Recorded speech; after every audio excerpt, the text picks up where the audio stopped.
venons donc de terminer avec cette première catégorie de pitch pour la journée et nous allons passer à un panel. Blue Invest Africa favorise la connexion entre des investisseurs et des entrepreneurs de l'économie bleue venant du continent africain, sachant l'importance des investisseurs dans le processus de croissance de nos entreprises. C'est pour cette raison que seront invités en face de vous tout de suite quelques experts qui vont nous parler de la dynamique de l'investissement sur le continent, mais également des actions qu'ils déploient sur le terrain dans le but de permettre aux entrepreneurs d'accéder à des niveaux plus importants. Avant d'appeler ici le modérateur du panel, qui se fera rejoindre par ses copanélistes, j'aimerais partager une expérience pratique d'il y a deux ans aux Seychelles, durant la première édition de Blue Invest Africa. Et c'est à l'attention des entrepreneurs. Hier, nous vous parlions de la plateforme sur laquelle sont renseignés les contacts des investisseurs et des partenaires qui prennent part à cet événement.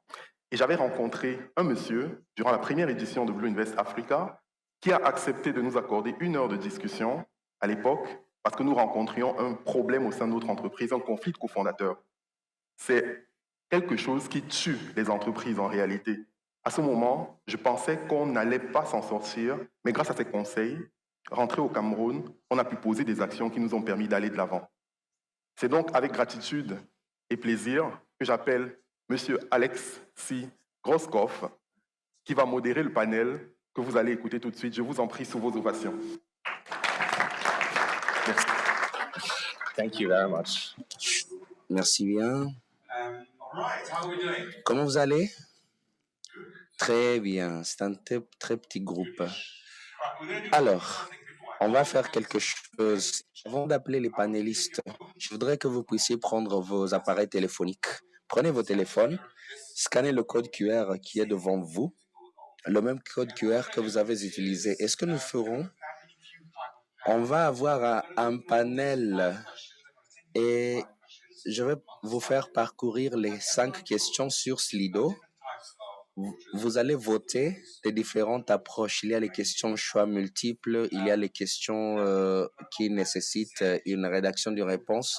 Je vais appeler les panélistes sur scène, on va les poser les mêmes questions et nous allons voir, selon vos réponses et leurs réponses, comment ça compare à des réponses que vous considérez les bonnes. Alors, après avoir scanné le code QR, vous allez avoir accès à la première question qui dit comme suit. Dans l'Union européenne, à votre avis plutôt, quels sont les défis liés à l'accès aux opportunités de l'économie bleue en Afrique? C'est une question à choix multiple et vous pouvez sélectionner plus d'une réponse. Je vous donne 30 secondes pour soumettre vos réponses.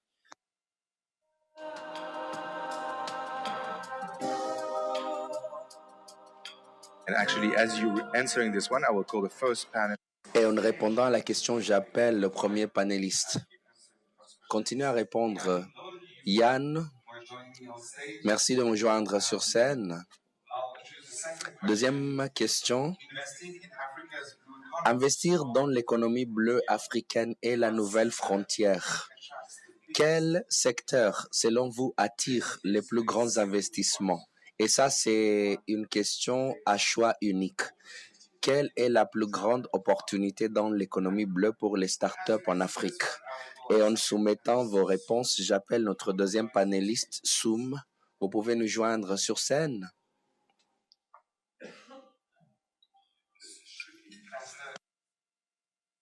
La deuxième question est plus simple parce que c'est à choix unique. 3. Quels sont les facteurs clés pour déverrouiller les opportunités d'investissement dans l'économie bleue? C'est une question de classement. Donc, c'est à vous de sélectionner de toutes les réponses et faire un classement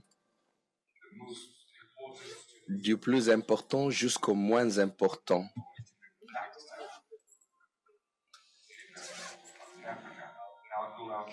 Et puis, je vais appeler notre troisième panéliste, Bruce. Merci de se joindre à nous sur scène. Et je vais laisser les panélistes se présenter sous peu. Quatrième question. Quelles sont les principales préoccupations en ce qui concerne l'investissement en économie bleue en Afrique? Donc, c'est à vous d'écrire ce que vous considérez est le plus grand défi. Il faut écrire à 25 caractères. Qu'est-ce que, selon vous, constitue le plus grand défi en termes d'investissement dans l'économie bleue en Afrique? Maintenant, j'appelle Dr Soumeran. Voilà, vous êtes là. Merci de se joindre à nous.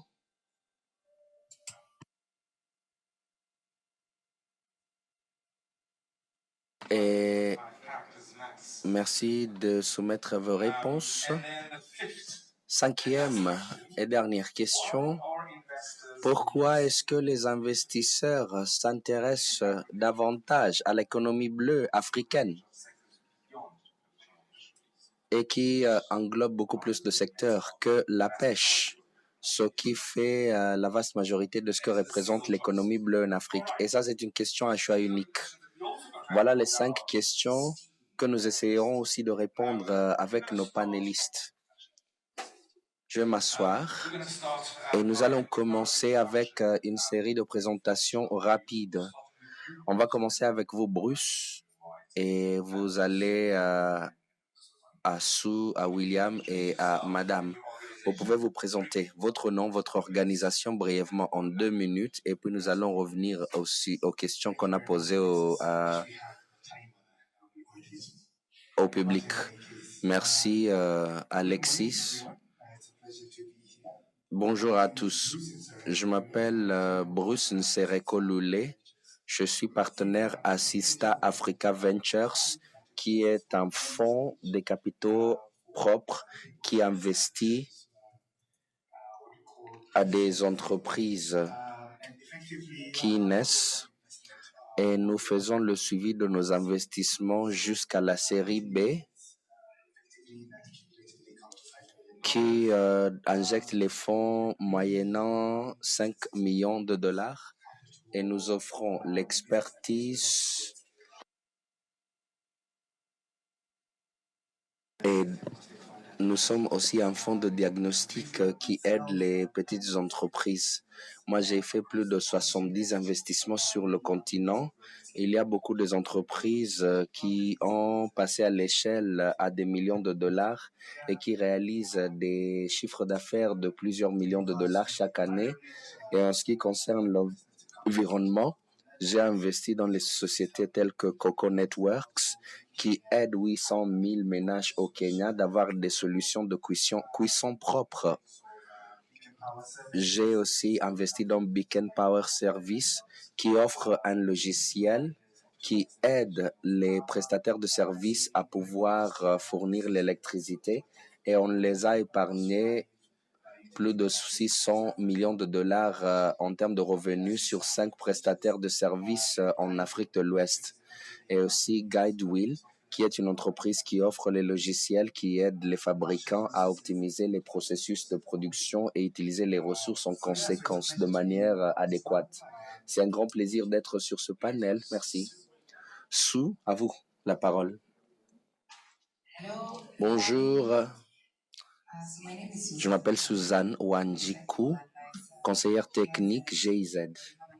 Nous avons un nouveau projet qu'on appelle Spark. Au sein du projet Spark, on travaille sur 3 domaines.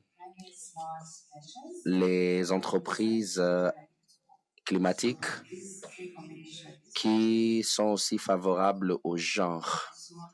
Et moi, je suis responsable de créer et investir dans un fonds d'innovation au sein de la GIZ. Je suis en train d'injecter les fonds dans de petites et nouvelles entreprises. Au sein de Spark, nous voulons financer des startups dans le secteur de l'économie bleue et nous avons vu qu'avec le changement climatique, nous devons aussi porter une attention aux océans et à l'économie bleue. Voilà. Merci Suzanne. Bonjour, je m'appelle Jean-Willem Louer. Je représente la Banque d'investissement européenne. Je suis responsable du département technique de la banque. Nous avons une équipe très forte qui opère à partir de Nairobi. La Banque européenne d'investissement travaille avec tout le monde ici. Sur le panel, je vois Seedstar Africa. Nous avons récemment donné un financement à cette entreprise. Nous sommes la banque de l'Union européenne. Nous sommes détenus à 100% par les États membres de l'UE et nous sommes la plus grande banque multilatérale de développement vu le volume de chiffre d'affaires, car nous investissons même en Afrique plus de 5 milliards de dollars par an. Et comment donc nous atteignons les microfinances et les PME? Nous le faisons à travers les partenaires, les banques de développement locales ou les banques locales. On les fait à travers les fonds. On offre les lignes de crédit et aussi les fonds de capital action. En Tanzanie, récemment, on a signé les lignes de crédit avec les banques d'intermédiaires comme NIB, CRDB, le KCB pour financer les activités et les acteurs de l'économie bleue, favoriser l'implication des femmes dans le commerce et des activités connexes. Ensuite, nous suivons les directives politiques de l'Union européenne. Nous ne sommes pas une banque, nous ne sommes pas un décideur politique, mais nous suivons les directives qui sont émises de l'UE. Et maintenant, la principale politique, c'est d'offrir une passerelle mondiale, de pouvoir offrir des types de produits différents aux entrepreneurs qui opèrent sur cet espace.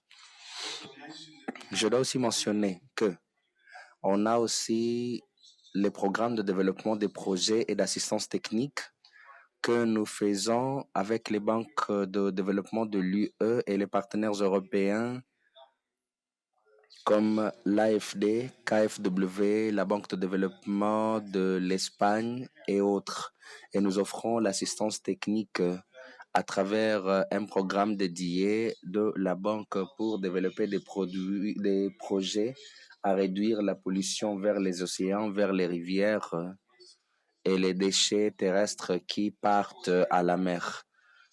Voilà donc les manières dont nous essayons de créer un impact pour l'économie bleue et l'épanouissement et aussi de pouvoir éliminer les plastiques dans nos océans. Voilà ce que je peux dire. Merci Yann Willem. Bonjour. Olufuncho Sommerine de la Banque africaine de développement. Je suis chargé de la croissance verte et le changement climatique de la région Afrique.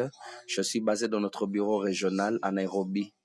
Et pour introduire mon entreprise, nous sommes l'une des banques multilatérales de développement comme la BEI. Nous, à la BAD, Banque africaine de développement, nous sommes concentrés sur les pays africains. Nous faisons le développement des infrastructures pour la transformation économique et sociale du continent. En moyenne, on approuve les projets de 8 à 10 milliards de dollars américains chaque année. À la BAD, notre approche est celle-ci. Ce qu'on appelle bleu, où les projets de résilience au climat sont hébergés sur notre département de la croissance verte. Et ici, nous avons la communauté de l'économie bleue, mais nous mettons tout sur l'économie verte ou la croissance verte. Et on essaie d'uniformiser les innovations vertes et les idées vertes dans tous les projets d'innovation. Et donc, on n'a pas les projets à part entière de l'économie bleue, on a les fonds d'investissement de l'économie verte. Et c'est presque 55% de nos investissements. Donc, si nous faisons 10 milliards de dollars en investissement, 5,5 milliards de ces fonds sont injectés à des actions de financement dans des projets climatiques, les projets verts et les projets de l'économie bleue. Et je vais vous partager des idées de comment vous pouvez vous engager avec la banque. Merci bien. On a donc une diversité des panélistes et des investisseurs. Bruce qui travaille dans le domaine de capital risque pour les PME, qui travaille dans l'espace numérique. Et vu les entrepreneurs qu'on a reçus aujourd'hui et hier, vous les connaissez et j'espère que vous aurez des conversations. Suzanne, j'ai saisi l'idée de la science, l'investissement dans la science pour favoriser le développement des solutions durables. Et vous ne pouvez pas améliorer des choses que vous ne comprenez pas en termes de l'économie des océans et l'économie bleue. La partie de la science nous aidera beaucoup à prendre des décisions éclairées. Et si nous parlons des ODD et de l'impact, vous avez parlé des choses qui ne sont pas directement dans l'économie bleue, mais qui impactent directement Par exemple, la pollution qui impacte l'économie des océans et ainsi de suite. Pour le Funzo, vous avez dit que vous injectez 8 à 10 milliards de dollars d'investissement chaque année. Et je crois la Banque européenne d'investissement est un investisseur dans la BAD. Et vous voulez uniformiser l'investissement vert dans nos économies. Et il ne peut pas avoir une économie verte sans l'économie bleue. Avec ces informations et pour comparer à ce que le public nous a répondu, on a posé la question, quels sont les défis auxquels est exposée l'économie bleue en Afrique? Maintenant, c'est le moment où l'économie bleue gagne du terrain, peut-être dans les 3 à 5 dernières années. Et je vais revenir à vous, Bruce. Quel était le plus grand défi qui... Il ne faut pas regarder la diapositive. Regardez-moi, Bruce, s'il vous plaît. Bon, j'étais intéressé de voir des réponses. Mes excuses. Selon moi... Alors, je crois que nous avons deux défis principaux que nous avons. Alors, je suis d'accord. Je suis d'accord avec les participants. Il y a le problème de l'accès au financement qui est un plus grand défi qui existe. Alors, l'espace de venture capital, on a été actif pendant 10 années, mais nous n'avons pas beaucoup d'entreprises qui ont pu mobiliser leur financement. Et c'est parce que la façon dont les entreprises sont structurées n'est pas adaptée à l'espace PO, etc. Ou peut-être comment on fait cela. Alors, il y a un manque de financement pour les initiatives Blue. Je crois également que oui, il y a aussi le manque de compréhension, une compréhension des opportunités qui existent au niveau de l'économie bleue qui pourrait, qui pourrait nous donner des rendements en tant qu'investisseurs et aussi bénéficier de l'environnement blanc et l'économie bleue. Pour moi, ce sont les deux défis principaux que nous notons au niveau de cette industrie. Alors, quel est le rôle du financement du gouvernement et quelles sont les façons innovatrices que vous pouvez utiliser pour débloquer le financement et au niveau, pour que le niveau de PMO peuvent accéder au financement, étant donné ce défi de financement, comment ce financement pourrait arriver au niveau bas où on en a besoin? Oui, comme j'ai déjà dit, nous faisons des financements très grands. Alors, nous travaillons avec des partenaires pour la mise en œuvre des financements et le financement de l'équité. Et comme ça, nous travaillons en utilisant des instruments de financement de l'Union européenne et des mécanismes de garantie qui couvrent le risque au niveau des banques locales dans des nouveaux secteurs. Alors, les banques ne connaissent pas les risques qui existent dans les secteurs où nous voulons investir. Alors, l'économie bleue, les femmes en affaires, et les affaires de l'agriculture généralement. Et grâce par l'Union européenne, nous fournissons un appui technique aux banques pour développer des produits qui pourraient permettre l'accès au financement par les PMO. Et c'est ça que nous faisons. Et la BAD déjà les mêmes choses, où nous pouvons fournir le financement nécessaire au niveau local en appuyant les agences du crédit et pour atteindre son marché. Nous ne pouvons pas faire à notre niveau, même si nous avons des bureaux en Afrique. Oui, alors ici, couvrir les risques, c'est que vous travaillez sur cette perception des risques dans les secteurs. Alors, ces produits devraient couvrir les risques. Et Et comme ça, c'est juste pour réduire les risques. Et au même temps, nous fournissons des taux plus bas d'intérêt. Alors, c'est une chose que nous continuons toujours à apprendre et c'est pourquoi nous reconnaissons que les risques sont là, on perdra l'argent. Oui, merci. Alors, est-ce que vous avez un exemple d'un mécanisme innovateur pour s'assurer que l'argent arrive du niveau haut vers l'autre niveau? Merci, Alexis. Alors, si vous me le permettez, la question que vous venez de me poser, c'est important de comprendre le financement. Alors, le financement n'existe pas dans le vide. Le financement est dans un cadre politique ou un cadre d'engagement au niveau du pays. Et c'est pourquoi nous avons le capital dans une seule partie du monde.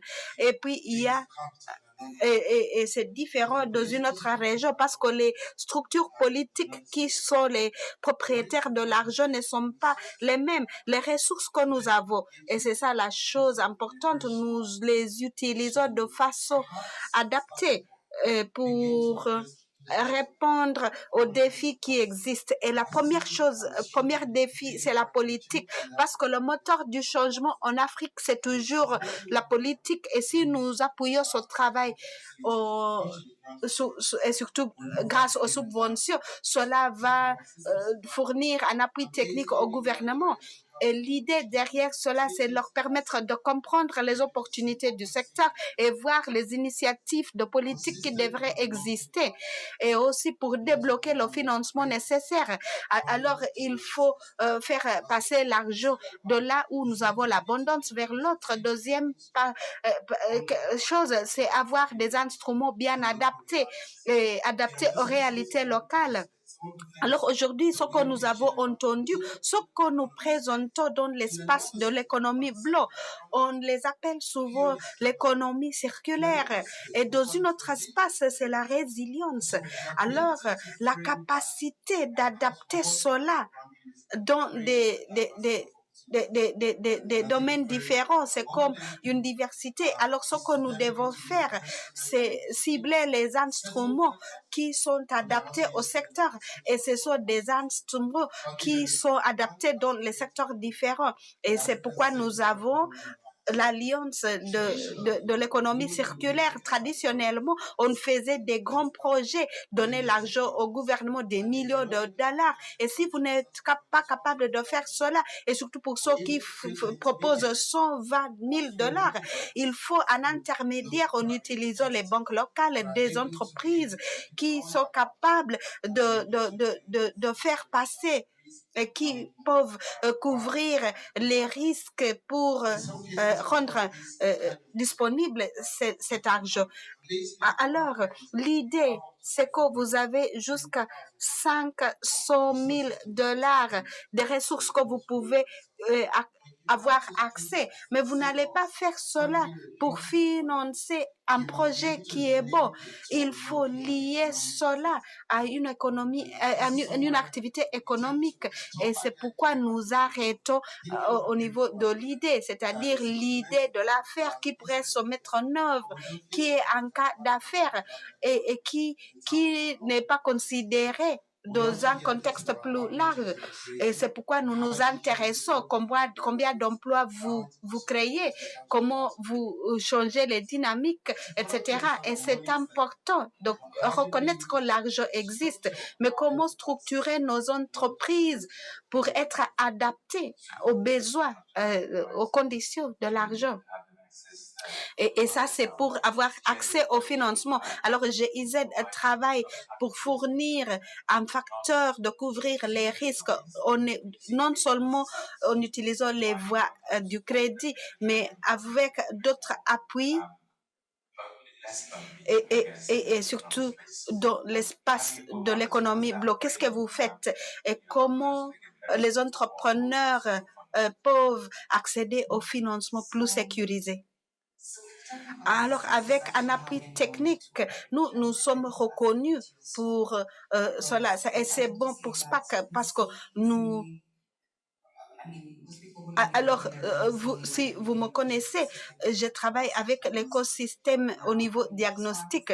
Et pour SPAC, nous avons une focalisation sur le climat et nous disons que nous avons travaillé dans l'écosystème pendant cette année et nous avons travaillé sur la résilience orientée vers l'avenir et avec le renforcement de la capacité, on connaît comment présenter, comment mobiliser les ressources, mais où se situe l'argent. La question de l'argent devient toujours cohérent. Et ce que vous pouvez faire jusqu'ici, mais il faut avoir accès au financement.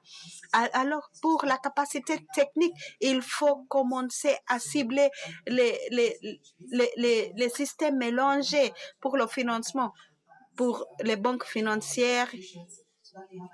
Et comme ça, alors, pour l'économie bleue, vous investissez et lorsque vous parlez de retour de l'investissement, l'entrepreneur n'a pas de sécurité, n'a pas d'actifs, mais travaille pour accéder au financement. Et c'est pourquoi nous intervenons pour dire qu'il faut investir, et même pour le partenaire du développement, c'est ça la question. Et c'est pourquoi j'ai dit, il faut me parler et pour investir l'argent dans l'écosystème. Alors, la réponse à la première question que je vous ai posée, et c'est la deuxième question où on attend les réponses à la question quels sont les facteurs clés pour débloquer plus de financement pour l'économie bleue. Alors, on a parlé de la politique, c'est un moteur nécessaire.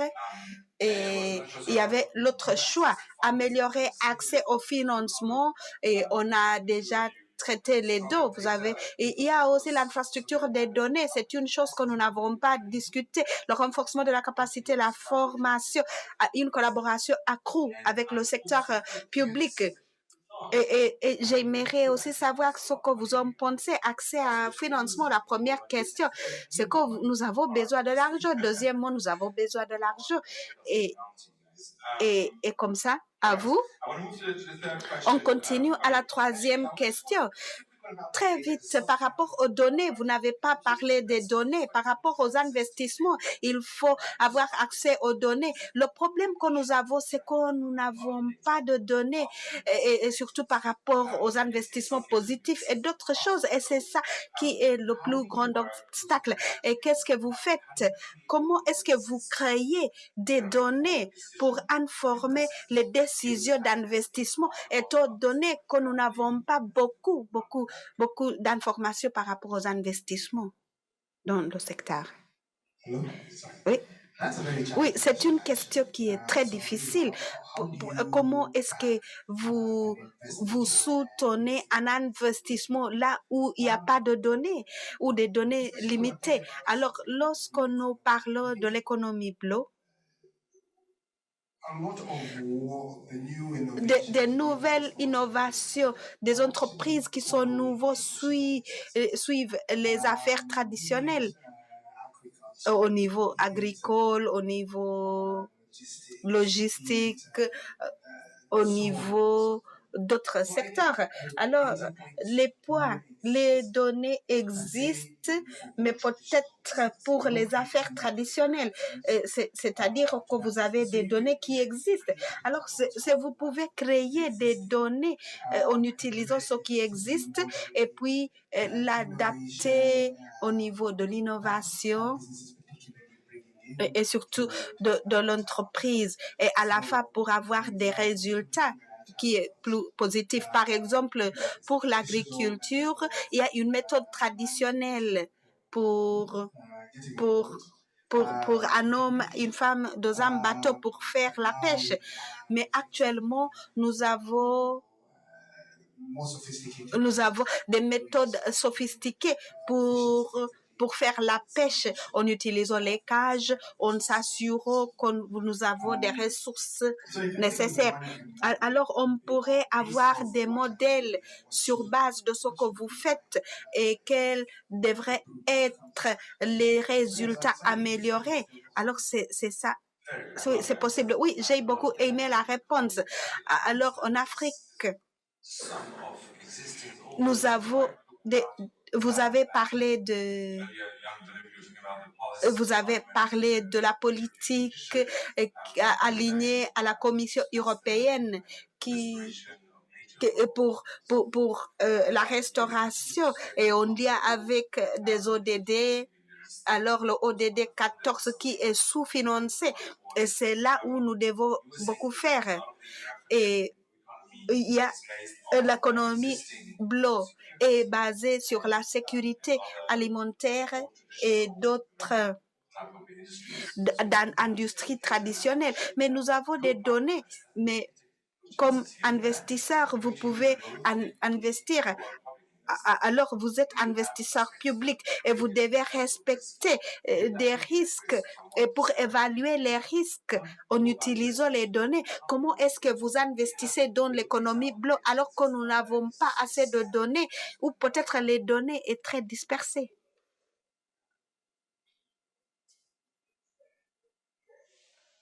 Oui. Alors, nous, lorsque nous investissons dans l'économie bleue, c'est que nous avons fait plus de 7 milliards d'investissements dans les années passées. Alors, cela a couvert les projets d'infrastructure, la gestion des déchets au niveau de la côte, etc. Et c'est ça. C'est ça qui est important pour les États. Alors, lorsque maintenant nous ciblons d'autres portfolios qui ont des risques, nous investissons dans les banques intermédiaires et nous dépendons de leur capacité d'analyser les risques. Et comme je vous ai dit, les secteurs où ils doivent investir et où ils connaissent à ce niveau, nous fournissons un appui technique grâce au programme. Et comme ça, pour comprendre le portfolio des risques et d'autres choses. Parce que comme vous avez dit, nous avons des nouveaux domaines qui n'ont pas des données nécessaires et nous dépendons de GIZ pour aider les intermédiaires pour fournir les petites entreprises et comme ça pour leur permettre de développer leur cas d'affaires. Oui, merci. Alors, le mot secteur que vous avez utilisé, peut-être ça devient toujours un cauchemar parce que je n'ai pas. Alors, deuxième question, quel est le secteur où vous croyez et attire l'investissement en Afrique? Et alors, vous pouvez nous donner votre opinion, oui, par rapport à cette question? Qu'est-ce que vous en pensez? Le secteur de l'économie bleue qui n'est pas toujours commun et qui attire.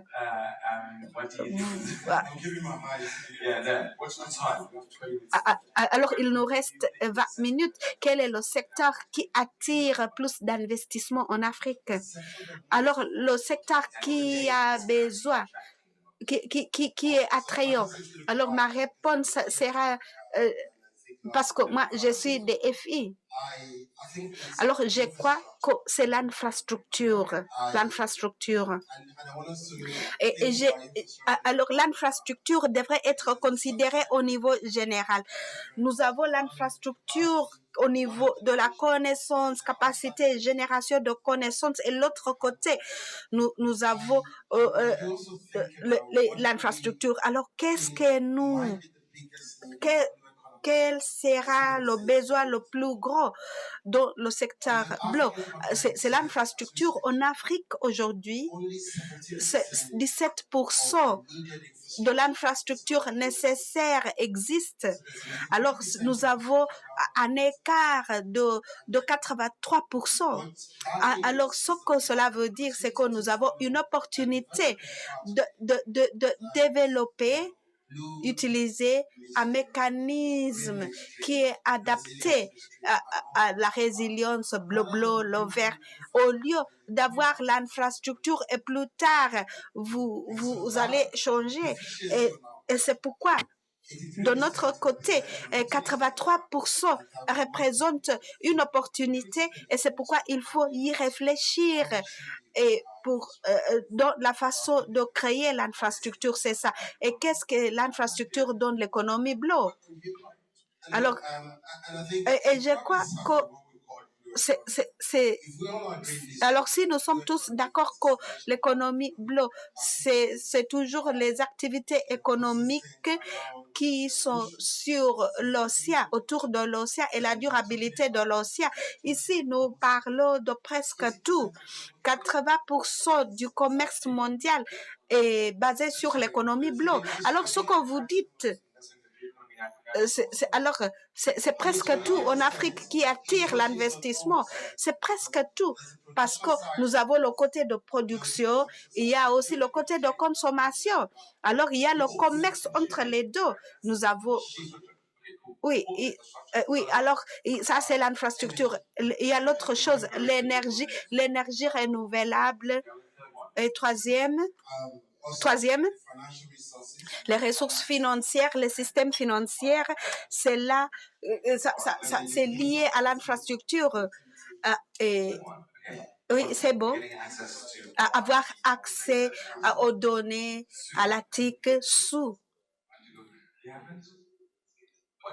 Qu'est-ce que vous en pensez? Ce qui attire l'investissement en Afrique aujourd'hui?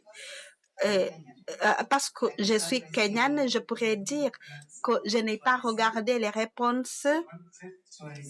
Il y a le tourisme, et ça c'est au niveau générique. Et parce que nous sommes à Diani, nous avons les plages blanches. Alors comme ça, nous avons les meilleures plages dans le monde et tout le monde vient visiter. Et comme ça, pour dépenser l'argent. Alors comme ça, vous avez beaucoup d'argent ici. Oui, il faut toujours montrer cela. Alors, nous avons aquaculture parce que c'est ça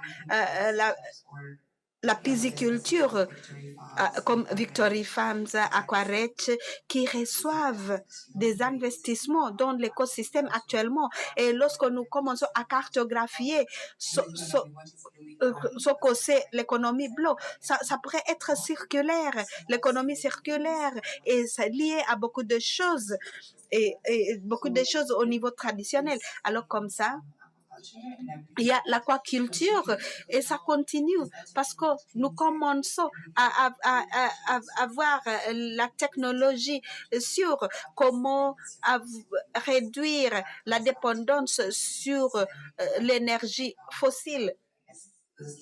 Alors, ce sont les trois choses que je pourrais vous proposer. Alors, les résultats, je vais regarder les résultats. Il y a aquaculture, il y a la piscicole, l'écotourisme, il y a le bioplastique, il y a 82 votes sur cela. Il y a l'investissement dans l'économie bleue, la pêche, la sécurité alimentaire parce qu'on a besoin de l'accès à la protéine et comme ça, rendre cela une économie circulaire. Comme vous le connaissez, nous avons la peau de poisson pour le secteur de cuir. La question suivante,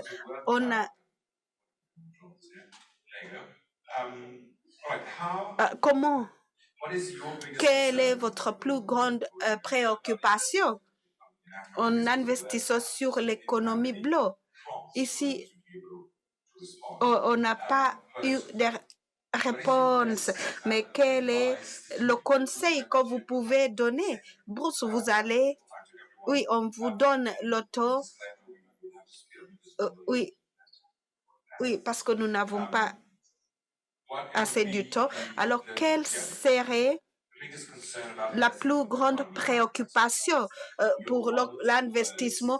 Un ou deux mots comme préoccupation. Et comme ça, si vous avez la capacité de changer les choses pour rendre la situation plus favorable pour investir, un mot, vous pouvez même avoir une phrase. Pour moi, en ce qui concerne la question que vous venez de poser, je crois que c'est important pour l'économie bleue de créer des opportunités d'investissement pour attirer des investisseurs et surtout pour gagner des revenus attrayants. Alors que dans l'espace de capital de risque, l'Afrique a 40% l'année passée et ce qui a créé cela, c'est le taux d'intérêt aux États-Unis et pour les économies développées parce qu'ils voulaient trouver des solutions à leur côté. Et cela signifiait que les investisseurs à ce niveau avaient gagné des retours d'investissement. Et alors, nos économies étaient censées donner un niveau plus élevé de retour d'investissement pour attirer des investisseurs. On a eu nos monnaies qui ont connu une réduction de valeur. Alors, si nous devons attirer l'investissement, il faut améliorer l'environnement.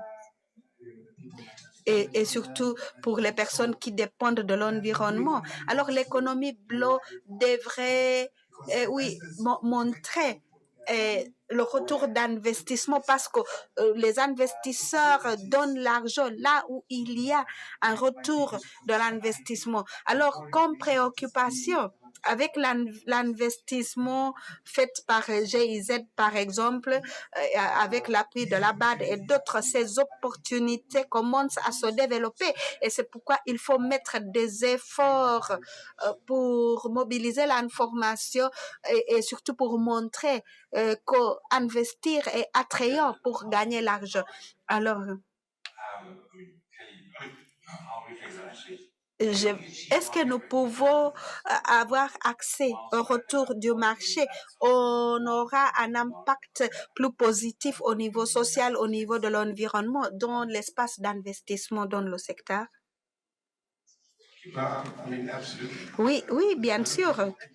Vous devez toujours avoir de retour, mais il faut osciller les facteurs.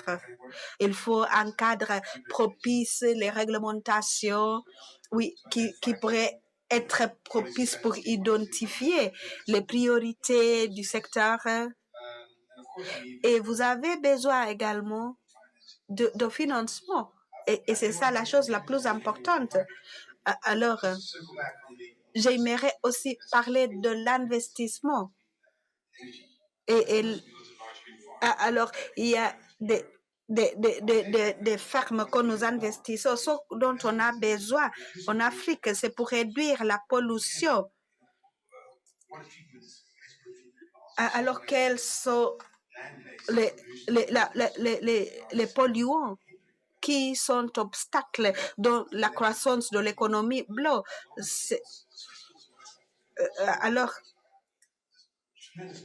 Alors, il y a il y a des déchets qui vont vers les océans. Alors, avec la priorisation, avec les stratégies, on pourrait avancer. Et j'aimerais faire un appel au gouvernement de prioriser les investissements.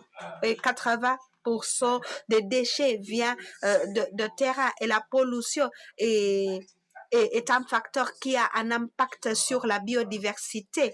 Alors c'est important, bien sûr. Alors, vous dites que c'est possible de réaliser le retour de taux de marché. Alors, dans cet espace, nous voyons le retour de 12 à 15%, oui, 20%. Et vous avez un impact positif. Alors, vous allez parler aux entrepreneurs. ils n'utilisent pas le micro. Alors, c'est ça que nous devons cibler. Alors, je répète, alors il faut utiliser le micro et comme ça, tout le monde va vous suivre. Et si vous voulez dire quelque chose, vous pouvez demander la parole. Alors, toutes les questions que j'ai posées, ils ne connaissaient pas les questions. On avance et je peux répéter. Alors, nous ciblons 20% IRR. Alors, ça, c'est intéressant. Est-ce que vous avez un cas où vous avez pu réaliser des taux de marché en réalisant les bénéfices sociaux et les bénéfices? Alors, la bonne chose de notre capital, c'est que nous payons plus dans des résultats du développement que de retour financier à l'investissement. Alors, au niveau de la banque, nous utilisons une méthodologie qui quantifie ce que nous appelons le retour non monétaire et nous mettons une valeur pour prendre une décision pour appuyer un projet ou non. Alors, c'est une approche que nous utilisons et c'est important de parler à la communauté d'investisseurs. Alors, l'objectif, c'est que vous avez le retour de capital, mais il faut mettre la valeur au résultat non monétaire du projet. Alors, ce qui manque au niveau du système financier aujourd'hui, c'est la durabilité. Et la durabilité, et souvent ça c'est lié à l'investissement, à la capitale. Mais quelle est la valeur de l'océan qui est propre? Il y a toujours cet aspect qui devrait être tenu en compte. Et c'est pourquoi on parle de la valeur du financement du développement. Et si on couvre les risques, et le capital privé pourrait investir et atteindre le taux au niveau du marché, il faut des instruments mélangés. Il y a quelqu'un qui devrait investir et c'est ça que le financement du développement pourrait faire. Il y a toujours le prix, le système que nous utilisons à cette chose que la valeur est ajoutée lorsque vous investissez. Alors, le poisson n'a pas de valeur sauf si vous pêchez ou de telles choses. Alors, c'est ça que nous devons tenir en compte dans le système que nous éporons. Alors, quel est le rôle de l'appui technique, de renforcement de la capacité? Parce qu'il y a un mot qui a été mentionné, c'est la capacité, renforcement de la capacité, partage de la capacité. Alors, quel est le rôle de la capacité pour aligner la croissance économique et aussi le côté social et environnemental? Avant de répondre à cette question, je voulais répondre à ce que mon collègue avait dit. Et ce que vous devez tenir en compte lorsque vous investissez dans l'économie bleue. Lorsque nous parlons de l'investissement dans cette économie bleue, alors, pour le capital de risque, c'est là où nous avons besoin du capital qui est patient. Alors, en cherchant un modèle mélangé que nous allons proposer, il faut être patient. Parce que ce que nous disons, l'infrastructure est l'autre chose qui est nécessaire. Vous n'allez pas bâtir l'infrastructure dans un jour, dans une année. Ça prend du temps et c'est pourquoi nous avons besoin de l'argent RD. Alors, première chose, nous devons faire cela. L'autre chose, c'est les stéréotypes du genre. Et surmonter ce problème parce que c'est un écosystème dominé par les hommes. Non seulement parce que je suis ici, mais c'est le rôle des femmes dans les chaînes de valeur. Alors, lorsque vous y réfléchissez, vous dites que les femmes ne font pas la pêche. Alors, où se situe l'argent? Et c'est là où nous devons toujours y réfléchir. Et pour l'agriculture, nous avons des femmes qui jouent un rôle dans le secteur et c'est la même chose. Et c'est pourquoi on pourrait avoir l'opportunité de faire ça. Alors, répétez la question. Quel est le rôle? that we're seeing in the world now. Alors, dans le monde actuel, on parle de retour économique sans assurer les impacts sociaux et environnementaux dans quelques entreprises que vous soutenez. Alors, au niveau de renforcement de capacité, il faut les tailler sur mesure pour d'abord jouer le rôle de informer. Il n'y a rien de typique sur cette économie dans les questions de renforcement de capacité. Quand nous fournissons l'assistance technique, tout d'abord, s'il s'agit de soutien matériel, nous avons besoin de compétences au niveau local pour s'assurer que nous n'achetons pas des matériels des autres coins du monde qui ne peuvent pas être utilisés en Afrique. Nous sommes beaucoup plus investis sur l'énergie renouvelable et on a vécu cette expérience où on a mis en place les technologies dans une zone où les individus n'avaient pas de compétences pour l'entretien de ces technologies.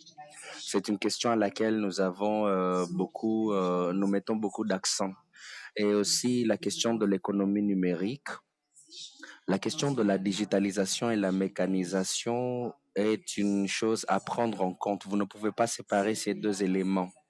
Ces deux idées et ces différentes leçons nous aideront à mieux agir d'ici l'avenir. Nous devons aussi nous assurer que nous avons l'équité de genre et on ne laisse pas aussi les hommes comme nos alliés dans cette lutte d'avoir la parité homme-femme.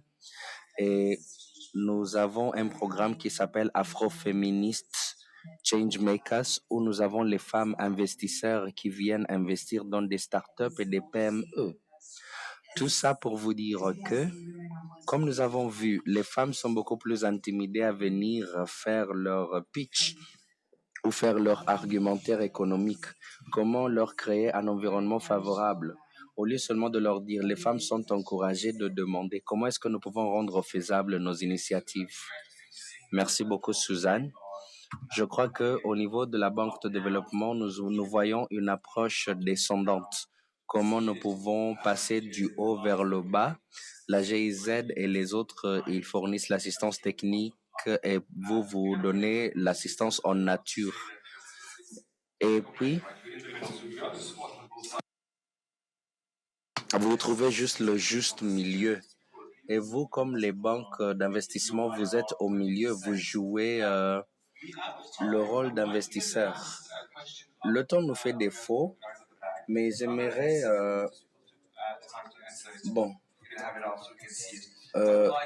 analyser la dernière question. Pour conclure, si vous aviez une baguette magique et un seul souhait de faire pour l'économie bleue en Afrique, quel serait ce souhait? Prenez 2 secondes pour y réfléchir et je vais regarder la réponse à des questions. Pourquoi les investisseurs sont maintenant intéressés de plus en plus à l'économie bleue africaine et ils incluent une vaste gamme de secteurs au-delà de la pêche. Alors, les marchés non exploités, les opportunités pour la création d'emplois, le potentiel d'innovation et de développement des pratiques durables et aussi avec le développement de pratiques durables parce que nous savons que l'Afrique peut sauter et l'Afrique peut adopter les pratiques durables qui commencent à gagner du terrain et puis abandonner, c'est pas abandonner, une abondance de ressources naturelles et une demande croissante chez les consommateurs. Alors, on commence par Bruce, parce que vous avez votre appel. Bruce, si vous aviez une baguette magique, quel souhait aimeriez-vous voir?